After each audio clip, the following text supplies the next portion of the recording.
রাস্তাতে অনেক মহিলাকে কিছু অত্যাচার করেছে। আচ্ছা মানে জল নিয়ে যাচ্ছিল, তাদের হাঁড়ি টাড়ি ভেঙে দিয়ে ডাইরেক্ট মন্দিরে এসে ভিতরে ঢুকে বাবার আচ্ছা। গলাটা ধরে একটা ত্রিশূল ঝেঁকে দিয়েছে। যা শুনলেন সেই ঘটনা আজ থেকে প্রায় 25 বছর আগের। আর সবচেয়ে অবাক করা বিষয় হলো যে মা কালীর শিলামূর্তি দেখছেন তা তার পরিবারেরই দান স্বরূপ। সুন্দর লাল শিমুল ফুল আর কি বিশাল এই গাছ, আর তারই ছায়ায় রয়েছেন মা শ্মশান কালী।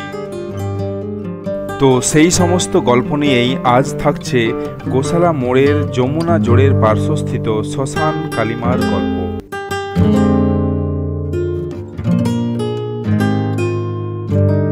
দিকের কাজ দেখতে দেখতে হঠাৎ পৌঁছালাম এই গোশালা মোড়ের যে শ্মশান কালী মন্দির চত্বরটিতে। তো এক দারুণ ক্যাম্পাস, আগেও আমি তুলে ধরেছি। আর স্বভাবতই একটু ধুলা মাখা চত্বর, কারণ পাশেই কাজ চলছে, ব্রিজের কাজ, রোডের কাজ। আর সবথেকে আকর্ষণীয় যে জিনিস, এই যে কালী মন্দির, এক দারুণ স্ট্রাকচার। আগেও আমি তুলে ধরেছি এই মন্দিরের কিছু দৃশ্য বাইরে থেকে, তবে আজ আমরা ভিতরে যাব, কিছু খবর, কিছু গল্প আমরা শুনবো এই মন্দির সম্বন্ধে।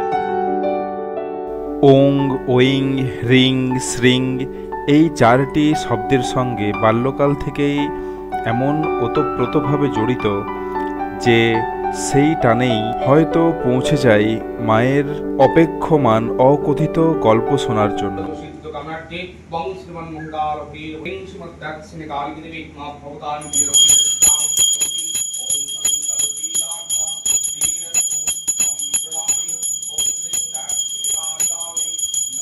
তো আমরা খুব ভাগ্যবান যে আমরা এই মন্দিরের পুরোহিত মশাইকে পেয়েছি আমাদের সামনে। চলুন তার কাছ থেকে আমরা দু চার কথা শুনে নিই। আচ্ছা, আপনার নামটি যদি বলেন। নমস্কার, আমি সুভাষিস সুপকার। আচ্ছা, শ্মশান কালী মন্দিরের বর্তমান পূজারী। আর বাড়ি?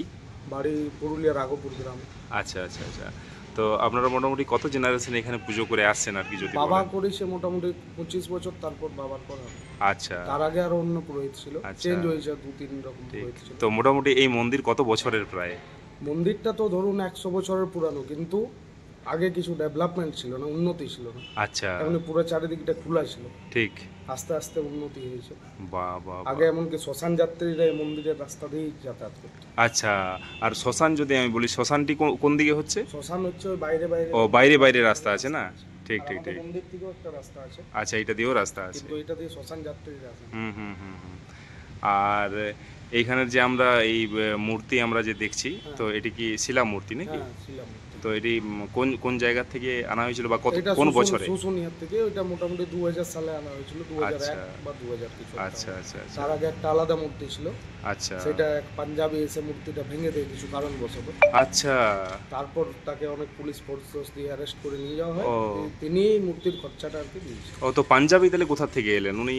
পাঞ্জাবি আর কি রাস্তার থেকে এসছে, ট্রেনের থেকেও আসছিল। হয়তো আচ্ছা। ট্রেনের থেকে ট্রেনে নেমেছে। হুম। রাস্তাতে অনেক মহিলাকে কিছু অত্যাচার করেছে। আচ্ছা মানে জল নিয়ে যাচ্ছিল, তাদের হাঁড়ি টাড়ি ভেঙে দিয়ে ডাইরেক্ট মন্দিরে এসে ভিতরে ঢুকে বাবার আচ্ছা। গলাটা ধরে একটা ত্রিশূল ঝেঁকে দিয়েছে। বাবারে, তো কি মানে পাগল টাইপের নাকি? হ্যাঁ, ম্যাড? একটু পাগল টাইপের হয়ে গেছিল। ওর কিছু শুনেছিলাম টাকা লুট হয়ে গেছিল। আচ্ছা। তো মানসিক অবস্থা একটু খারাপ হয়ে ঈশ্বরের প্রতি একটা রাগ হয়ে গেছিল। হুম।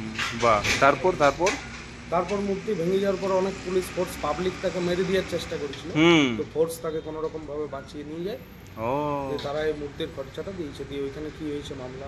ও, উনিই মূর্তির খরচা দিয়েছেন হ্যাঁ, আবার মূর্তির পরে? খরচাটা ওনার পরিবার থেকে আর কি। পরিবার থেকে? হ্যাঁ, পরিবার থেকে। বা, তো উনি তাহলে ফিরে গেছিলেন ওনার বাড়ি? না, ফিরে মানে ওনার সাথে যোগাযোগ করা হয়েছিল মন্দির কমিটি। আচ্ছা। উনি খরচাটা আর কি দিয়েছে। ও, তো উনি মূর্তিটা অ্যারেঞ্জমেন্ট করেছে আমাদের মন্দির কমিটি, হুম হুম হুম হুম হুম হুম। কিন্তু খরচাটা দিয়েছে। ওই শুশুনিয়ার থেকে? হ্যাঁ, শুশুনিয়ার থেকে আর কি আনা হয়েছে, ওইখানে মূর্তি তৈরি হয়। তো এই কোন সালের ঘটনা এটি? এটা 2000 বা 2001। আচ্ছা, ওই সময়ের। ও, তাহলে সেই সময় থেকে এই মূর্তি? হ্যাঁ, তার আগে অন্য মূর্তি ছিল? অন্য শিলা মূর্তিই ছিল। ও, অন্য ছিল, একটু ছোট সাইজের ছিল। বা। আর মন্দির কি এইখানেই ছিল না অন্য কোনো জায়গায়? মন্দির এইখানেই ছিল। ও, মন্দির এইখানেই? আগে একদম পুরো খোলা ছিল এই মন্দিরটা। পুরানো মন্দির যেটা, সেটা চুনসুরকি। আচ্ছা। ওই মন্দিরটার বাইরে বাইরে পরিকল্পনা করা হয়েছে আজ থেকে 5 বছর আগে। হুম হুম হুম। ওই যেমন ডোনেশন হচ্ছে মন্দিরে, সেইভাবে কাজ হচ্ছে। ঠিক আস্তে ঠিক আস্তে ঠিক কাজটা ঠিক এগিয়ে ঠিক আসছে। ঠিক ঠিক। ও, তাহলে প্রায় 4-5 বছর ধরে কাজ চলছে? 4-5 বছর থেকে কাজ চলছে, মানে যেমন টাকা কালেকশন হচ্ছে সেইভাবে কাজ হচ্ছে। এগিয়ে ঠিক যাচ্ছে। ঠিক। তো এই এক দারুণ দারুণ মন্দির আমরা দেখছি পুরুলিয়ার বুকে। একবারে একবারে একবারে সব মায়ের মায়ের ইচ্ছা ইচ্ছা, ছাড়া তো কিছু হয় না, একবারে আর ভক্তদের ভালোবাসা। ঠিক ঠিক ঠিক ঠিক একবারে।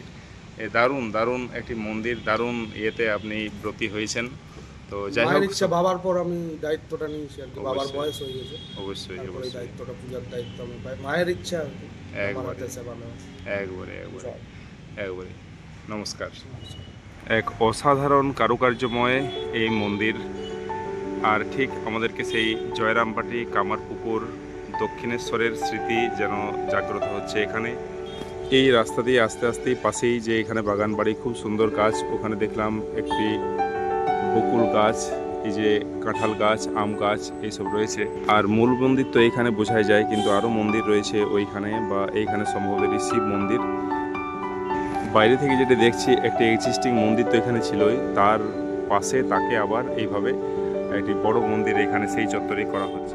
এক্সিস্টিং একটি মন্দিরের উপর এই ধরনের কনস্ট্রাকশন সত্যি যথেষ্ট শ্রমসাধ্য এক দারুণ পরিকল্পনা। এই মন্দির কমিটির সভাপতি, সম্পাদক, সমস্ত ভক্তবৃন্দ যারা ডোনেট করেছেন, যাদের পরিকল্পনা, এক বিশাল পরিকল্পনা এবং শ্রম লেগে আছে এই মন্দিরের গাত্রে গাত্রে, প্রতিটি ইঁটে, প্রতিটি দেওয়ালে, প্রতিটি কোণায়, তাদেরকে আমার অসংখ্য অসংখ্য ধন্যবাদ।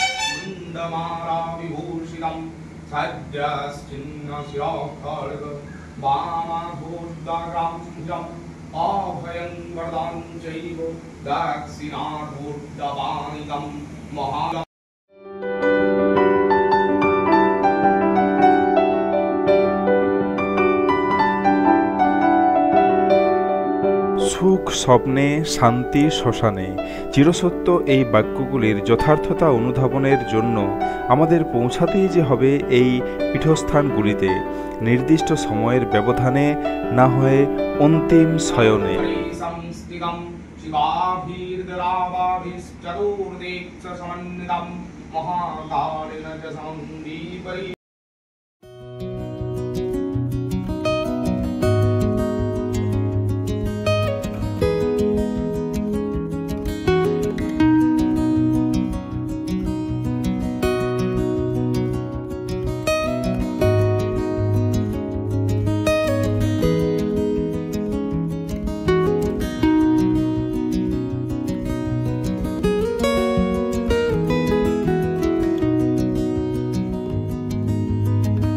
এক একটি জায়গা, এক একটি মন্দিরের কি বিশাল মারাত্মক সব গল্প লুকিয়ে আছে তার এই ইতিহাসে, সেই প্রাঙ্গণেই। তো কেমন লাগলো এই মন্দিরের গল্প, এই মন্দিরের ইতিহাস, অবশ্যই কমেন্টে জানান। আর অবশ্যই কমেন্টে জয় মা কালী লিখতে ভুলবেন না যেন। নমস্কার, ধন্যবাদ।